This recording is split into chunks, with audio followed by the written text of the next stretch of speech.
Have you ever woken up in the middle of the night with that weight on your chest? You know, when you're staring at the dark ceiling and the worries start parading through your mind one after another? The bills due at the end of the month, the parent-teacher conference for your son, that difficult conversation you need to have with your husband. And in the middle of all this, you try to pray, but the words seem to fall into emptiness. It's as if God took a vacation right when you need him most. I know you know that feeling. And before we continue this conversation, let me ask you something. If this message touches your heart today, subscribe to the channel and share it with that friend you know is going through a difficult time. Sometimes, a word at the right time is exactly what another woman needs to keep standing. Now come back with me to that question. Have you ever felt like you were losing your faith? Like your prayers were hitting the kitchen ceiling and coming back unanswered? That silence that hurts more than any no, because at least a no would be an answer, right? Here's the truth that will turn everything upside down. That silence you fear so much might be exactly the proof that he's closer than ever. I know, it seems completely senseless. How can silence mean presence? But think with me. When you're teaching your child to ride a bike, there comes a time when you need to let go. You're right there, close by, ready to catch them if they fall. But your hands are no longer on the handlebars. Not because you stopped caring, but exactly because you care too much. God isn't abandoning you in the silence. He's inviting you to a different kind of faith. A faith that doesn't depend on you feeling butterflies in your stomach every time you pray. A faith that says, I trust, even when your voice trembles. A faith that chooses to believe not because it sees, but precisely because it doesn't see. Because, let's be honest, faith that only works when everything is fine isn't real faith. It's just optimism. And optimism is beautiful. But it doesn't sustain you when you're at 3 a.m. with a sick child in your arms, asking God why he doesn't answer. Have you noticed how cracks begin? Last week you were fine, confident, that woman of faith everyone admires. Then suddenly an unexpected bill comes. Okay, you take a deep breath. Then your son brings home a bad grade from school. You still manage to keep calm. But then your husband comes home stressed from work, and you have that argument about absolutely nothing that's really about everything. And that night, when you finally sit on the couch with a cup of tea that's already gone cold, you realize the crack is there. It's small at first. Just one thought. Is God really paying attention? You shake your head, trying to dismiss it. But the next day, the crack is a little bigger. What if he doesn't do anything this time? And so, day after day, thought after thought, that discreet fissure in the wall of your soul begins to transform into an abyss. The scariest thing about unbelief isn't that it arrives shouting. It's exactly the opposite. It's polite, almost reasonable. It doesn't say stop believing in God. It just whispers, be realistic, while you look at your bank statement. It doesn't shout God doesn't care. It just suggests gently, maybe he's too busy with bigger things than your small problems. And you, tired of carrying the weight of being a mother, wife, professional, of keeping everything running while it seems like you're falling apart inside, you start to think that whisper makes sense, because you're too exhausted to fight against it. But here's what that whisper doesn't want you to know. The God who counts every hair on your head isn't too busy for you. The God who saw when that sparrow fell, as Jesus tells us in Matthew 10:29-31, hasn't lost sight of you, not even for a second. The question isn't whether he cares. The question is, will you believe he cares even when everything around you screams otherwise? Because it's exactly there, in the middle of the chaos of the school pickup line, of making dinner with one hand while answering emails with the other, of trying to keep the house in order when you yourself are falling apart. It's exactly there that the battle happens. Not in the great dramatic moments, but on ordinary Tuesdays, when you're trying to decide if you'll keep praying or if you'll just give up because it seems like nothing changes anyway. You know what's more dangerous than doubt itself? It's when we stop fighting against it. When we accept it as permanent company, as if it were natural for a woman of faith to live constantly tormented by fear. As if anxiety were simply part of the Christian life. It's not. It never was. Jesus never said, "In this world you will have trouble, so get used to it and let it dominate you." He said, "Take heart. I have overcome the world," as we read in John 16:33. This victory isn't meant to be just admired from afar like a beautiful painting on the wall. It's meant to be lived, experienced, applied exactly in that moment when you want to fall apart. So what do you do when doubt knocks at the door? You open your Bible, not in a religious way, not to fulfill an obligation, but like someone who's desperate for water in the desert. You underline that promise that seems to have your name written on it. You speak it out loud, even if your voice trembles, especially if your voice trembles, because there's power in the declared word, even when you feel absolutely nothing. And then something interesting begins to happen. Not instantly, not magically, but gradually, as you choose truth instead of fear, as you feed your soul with promises instead of worries, the crack begins to close. Not because you're strong, but because God's word is living and active, as Hebrews 4:12 tells us, and it does the work that needs to be done inside you. But there's something else that needs to happen alongside this, and this is where many of us stumble. Think with me. When was the last time you stopped to really remember? I'm not talking about nostalgia, that sentimentality that looks back with tears in your eyes.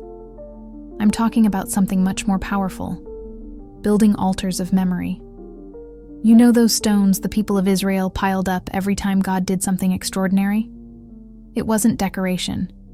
It was so that when the children asked, "Why are these stones here?" they could tell the story. They could remember.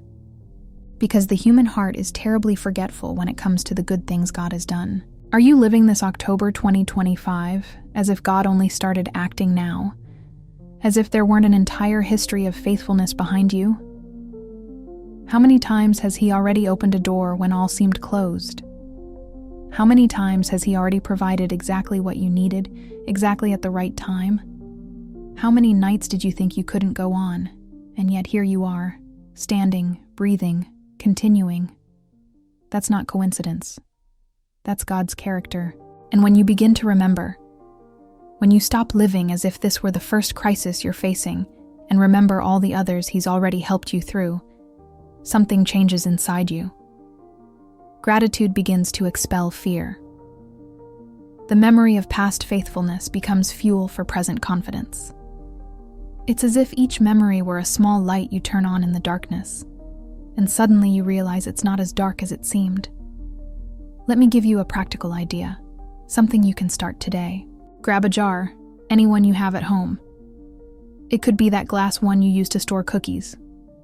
And every time something good happens, no matter how small, you write it on a little piece of paper and put it in there. It doesn't need to be a spectacular miracle.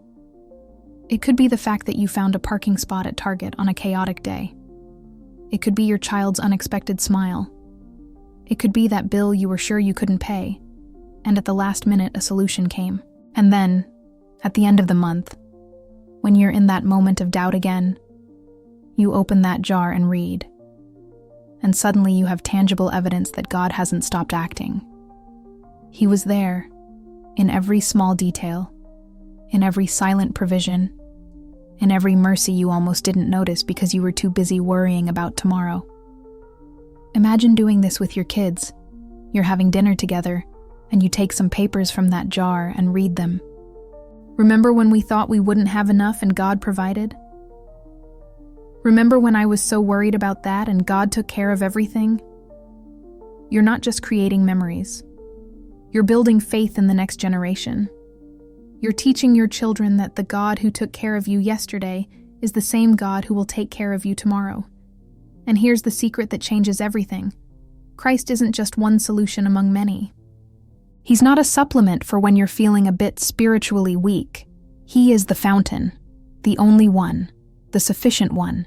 You spend so much time trying to fill yourself, more coffee to have energy, more notifications on your phone to feel connected, more episodes on Netflix to forget your problems, more online shopping to fill that emptiness.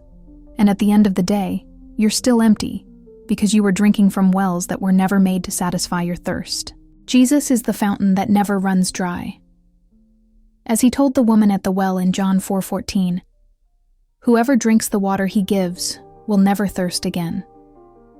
It doesn't matter how many times you come back. It doesn't matter how much you need. It doesn't matter how great your thirst is. He never says, "Sorry, ran out for today, come back tomorrow." He never says, "You've already drunk too much, now figure it out yourself." He says, "Come, always, as many times as you need." And when you finally understand this, when you stop trying to find in 1,000 different places what only Christ can give, your soul finally breathes. You don't need to carry the world on your shoulders. You don't need to be perfect. You don't need to have all the answers. You don't need to pretend everything is fine when you're falling apart. You need Christ. Only Christ. Always Christ. Sufficiently Christ. And here's the beauty of it. When you find your rest in Him, when you stop running and finally rest in His sufficiency, you discover something surprising. You don't become inactive, weak, or passive. You become deeply rooted. Like a tree planted by streams of water, as Psalm 1:3 describes, that doesn't fear when heat comes, because its roots are deep where the water never ends. So when that impossible week comes, when everything that can go wrong goes wrong, when you look at your to-do list and want to cry, when your child has a meltdown in the middle of the grocery store and everyone is staring, when your husband doesn't understand why you're so overwhelmed, when you yourself no longer understand who you are beyond all these roles you play, you have somewhere to go. You have someone to lean on. You have a fountain that never runs dry. But I'll be honest with you about something we don't talk about enough. Unbelief doesn't disappear just because you had a beautiful moment of connection with God. It's like those weeds in the garden that you pull out today, and they come back tomorrow. If you don't cultivate the garden, if you don't take care of it daily, the weeds will take over. You need discipline. I know that word isn't popular. We live in a culture that celebrates spontaneity, that says, follow your heart. But what if your heart is lying to you? What if your feelings are betraying you? What if on that day when you most need to pray is exactly the day when you least feel like praying? That's where discipline comes in. Not as a prison, but as a track that keeps you on the path when the fog is so dense you can't see a foot ahead. You don't pray because you're feeling spiritual. You pray because you decided you're going to pray, period. You don't read the word because you're having an inspired day. You read because you know you need it like you need air. And it can be so simple. 3 minutes before picking up your phone in the morning. 3 minutes reading a psalm while the coffee brews. 4 minutes surrendering your day to God before you walk out the door to face the traffic. 10 minutes that can completely change the trajectory of your day. Because when you start the day hearing God's voice, it becomes easier to identify all the other voices that will try to distract you, discourage you, make you doubt. When your mind is full of the Word, there's not as much room for worry. When your heart is anchored in truth, the winds of circumstance can blow strong, but you're not uprooted. And when doubt comes, and it will come, you already know what to do. You don't panic. You don't fall apart. You simply replace the lie with truth. Doubt says you won't make it. Truth responds, I can do all things through Christ who strengthens me, as Paul declares in Philippians 4:13. Doubt whispers, you're alone. Truth declares, the Lord is with me. I will not be afraid, as Psalm 118:6 assures us. Doubt shouts, this will never change. Truth proclaims, he who began a good work in me is faithful to complete it, as we read in Philippians 1:6. It's a battle. Nobody said it would be easy, but you're not fighting to gain victory. You're fighting from a place of victory that was already won by Christ. You're not trying to convince God to love you. You're reminding yourself of the love he already demonstrated on the cross. And you know what makes all this more powerful? When you don't try to do it alone. Unbelief loves isolation. It wants you to think you're the only one struggling, the only one with doubts, the only one who sometimes feels like a fraud because you're preaching faith to your kids while you yourself can barely believe. It wants you to carry everything alone, in silence, ashamed. But when you finally have the courage to call that friend and say, "Hey, I'm not okay," when you send that text to the prayer group and ask, "Please pray for me, I'm struggling," when you're honest in your small group about your real struggles instead of wearing your "everything's fine" mask, something powerful happens. Light expels darkness. Fellowship destroys isolation. Vulnerability opens space for grace. And suddenly you discover you weren't alone. That other women struggle too. That other mothers feel overwhelmed too. That other wives have doubts too. And there's something deeply liberating in realizing you're not a lost cause. You're simply human. And when you pray together, when you share promises together, when you remember God's faithfulness together, faith grows. Not just yours, but everyone's. It's as if each person brings a small light, and together you illuminate the entire room. So don't be afraid to be real. Don't be afraid to admit you don't have all the answers. Don't be afraid to say, "I need help." Because when you do that, you're not showing weakness. You're showing wisdom. You're acknowledging that God never planned for you to do this alone. And when this faith begins to strengthen in you, when you begin to choose trust instead of fear, when you begin to believe again that God is faithful even when you don't understand the plan, something beautiful begins to happen in your home. Your family feels it. They might not be able to explain it, but they feel it. The atmosphere changes. It's as if the pressure in the air decreases.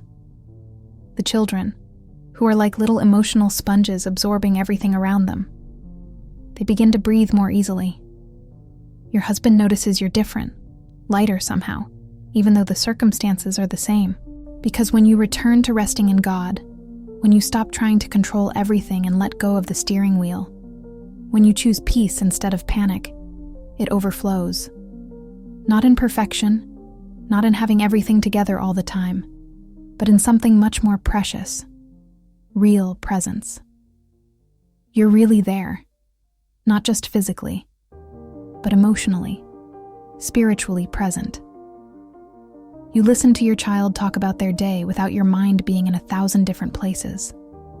You look into your husband's eyes instead of looking through him. You respond with patience instead of reacting with irritation. Not because you suddenly became perfect, but because there's space inside you now. Space that was once suffocated by anxiety is now filled with the peace that surpasses all understanding, as Philippians 4:7 promises. And your children, they learn about faith not because you give them lectures, but because they see you living it. They see you praying before a difficult conversation. They see you opening your Bible when you're stressed. They hear you whispering, "God, I trust you," when you think no one is listening. And these small things, these silent witnesses of your real and imperfect faith, shape them more than any perfectly planned family devotional ever could. You're building a home where Christ is welcome, not because you have everything figured out, but because you know where to run when nothing is figured out. Not because you never fail, but because you know where to find grace when you fail. Not because you have perfect faith, but because you choose to keep believing even with the imperfect faith you have. And that, my friend, that changes generations. Your children will carry this with them. When they face their own storms, when they have their own doubts, when they're in their own moments of despair, they'll remember. They'll remember how their mother didn't give up. They'll remember how, even on difficult days, there was an inexplicable peace in the house. They'll remember that God was real because they saw Him being real in your life. So here we are, you and me, in this moment. And I need to ask you a question that only you can answer. What are you going to do with this silence that has surrounded you? What are you going to do with this moment when everything seems uncertain, when the answers aren't coming, when God seems distant? Are you going to keep believing the lie that He forgot you? Or are you going to make the bravest choice a woman can make and decide to trust that He's still writing your story, even when you can't read the words? Because here's the truth.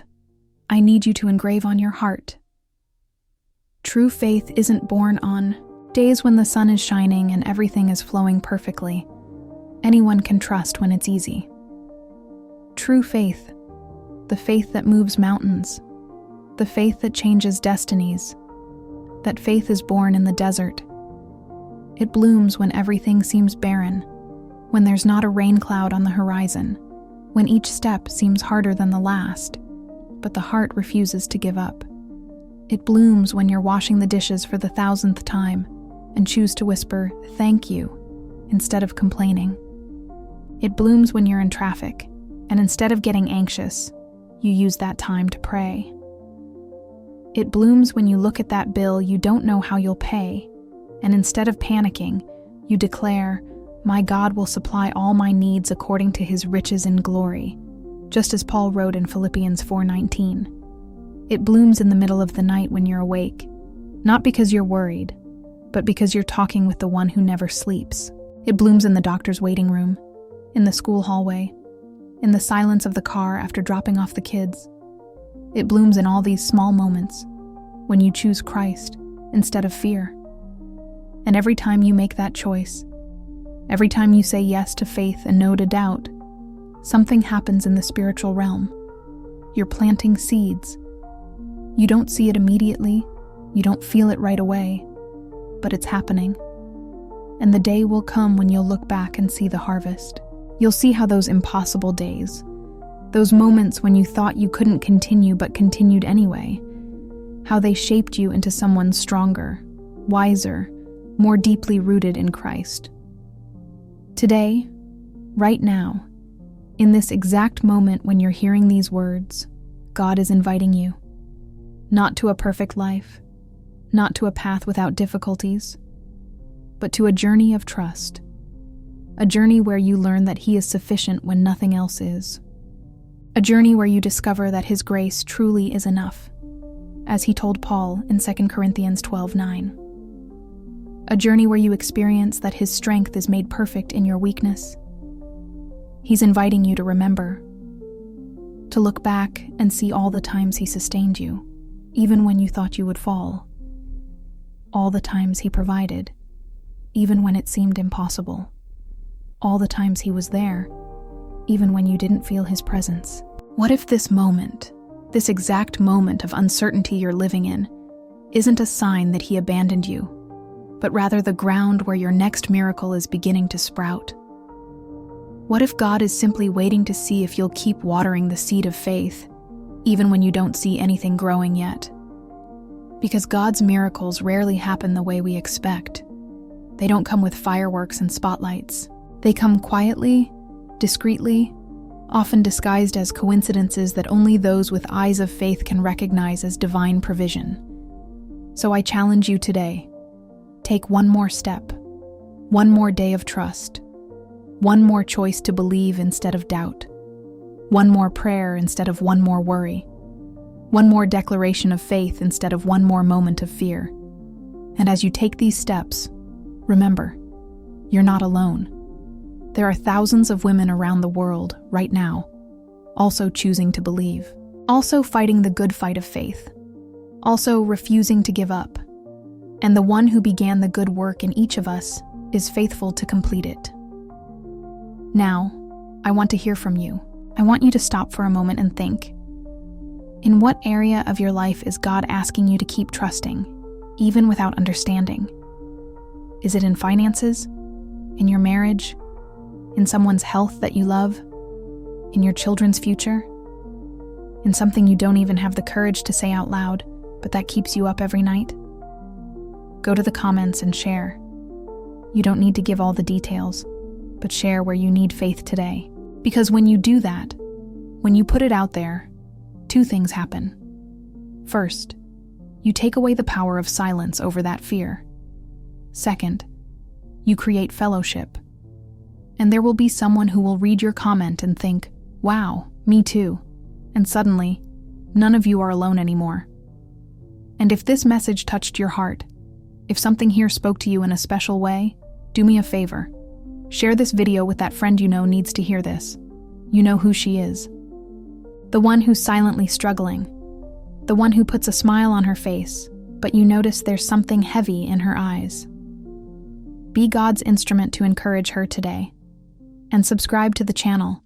Turn on notifications, because every week we'll be here, talking about real faith for real life.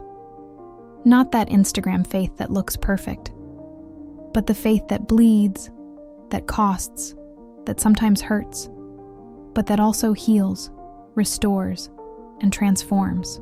Because at the end of the day, no matter how dark it seems, no matter how silent God seems to be, no matter how many times you thought you couldn't take one more step, here you are, still standing, still breathing, still believing, even if it's just a little bit.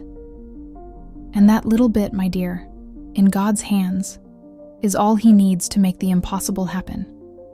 God never left your side, not even for a second, and He's not going to start now.